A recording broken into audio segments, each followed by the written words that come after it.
Narito na ang Veritas Editorial, ang paninindigan ng Veritas 846. Sa mga napapanahong usapin sa bansa, pakinggan si Reverend Father Anton C.T. Pascual, ang radyo ng simbahan.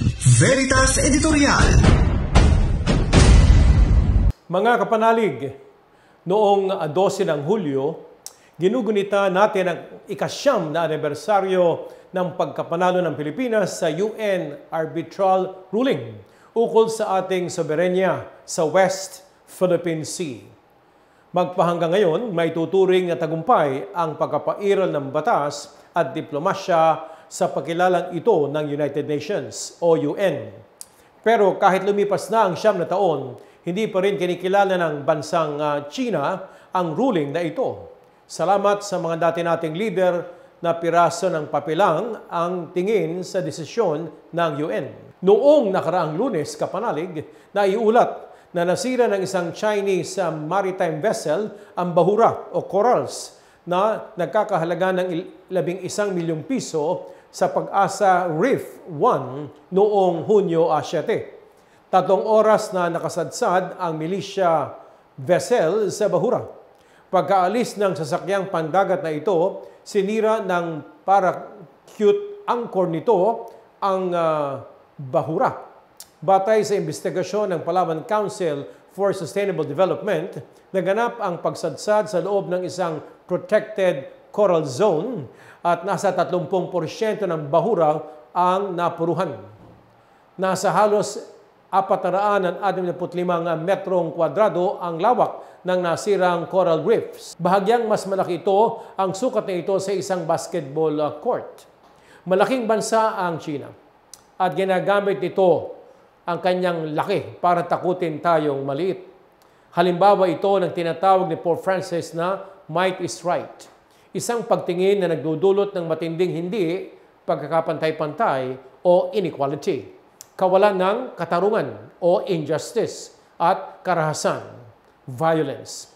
Kapag ganito ang umiiral, kapanalig, ang mga resources o mga yaman katulad ng yamang dagat ay napupunta sa mga kamay lamang ng malalakas, maimpluwensya, makapangyarihan. Winner takes all, ika nga.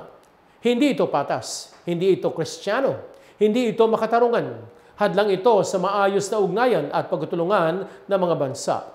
At sa huli, ang mga mamamayan ng inagrabyadong bansa ang dihado. Di po ba? Hindi lang 9 na taon ang itinagal ng sigilot sa West Philippine Sea. Alam po natin yan.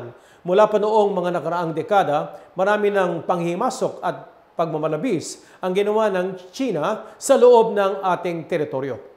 Malalawak na bahura na ang kanilang sinira. Malalaking artificial islands ang kanilang itinayo. Napakaraming likas na yaman katulad ng mga isda at iba pang lamang dagat ang kanilang kinulimbat at inangkin para pagkakitahan. Pinahihirapan ang mga kababayan nating mangingisda na naghahanap buhay lamang para sa kanilang pamilya dahil nga itinataboy sila ng mga dayuhan sa karagatang matagal na nilang sinasandalan para nga mabuhay o ang kanilang livelihood. Gaya ng paalaala ni Pope Francis, hindi naglalayo ang pagtingin natin sa kalikasan, sa politika, sa kahit na sa ating pananampalataya. Magkaugnay ang ating pagtrato sa kalikasan at ang pagkilala natin sa kapwa-tao at kapwa-bansa. Sa patuloy na paninindigan natin para sa ating soberenya at karapatan sa mga likas-yamang matatagpuan sa West Philippine Sea, huwag nating hayaan po ang mga maling gawaing inaabuso ang mga natural resources ng kani-kanyang bansa. Siguraduhin natin ginagamit natin ang mga ito para sa ikapananatili o sustainability, ika nga, ng ating kalikasan. Siguraduhin natin na naipagpapatuloy ng ating mga kababayang mangingisda ang kanilang hanap buhay. Kaya kapanalig, sa ating ikasyam na taong paggunita ng pagkapanalo ng Pilipinas sa UN arbitral ruling, naway pangalagaan natin ang bayang ipinagkaloob sa atin ng Panginoon. Pahalagahan natin ang likas yamang mayroon tayo. Huwag nating abusuhin ang mga ito at huwag nating hayaang abusuhin ang mga ito ng mga dayuhan. Kahit siya'y malaki at may impluwensya. Higit sa kontribusyon ng West Philippine Sea sa ating ekonomiya, biyaya ng Diyos ang likas na yaman sa karagatang pilit inaagaw sa atin ng iba. Pasalamatan natin ang Diyos para sa biyayang ito. Ayon nga sa mga awit 107:24, silang nagsisibaba sa dagat sa mga sasakyang dagat, nakita nila ang mga gawa ng Panginoon, ang kanyang kahangahangang magagawa sa kalaliman.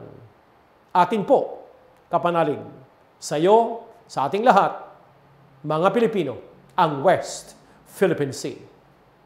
Ipaglaban natin ito. Sumainyo ang katotohanan. Inyong napakinggan ang Veritas Editorial. Ugaliing pakinggan ng Veritas Editorial kasama si Reverend Father Anton C.T. Pascual.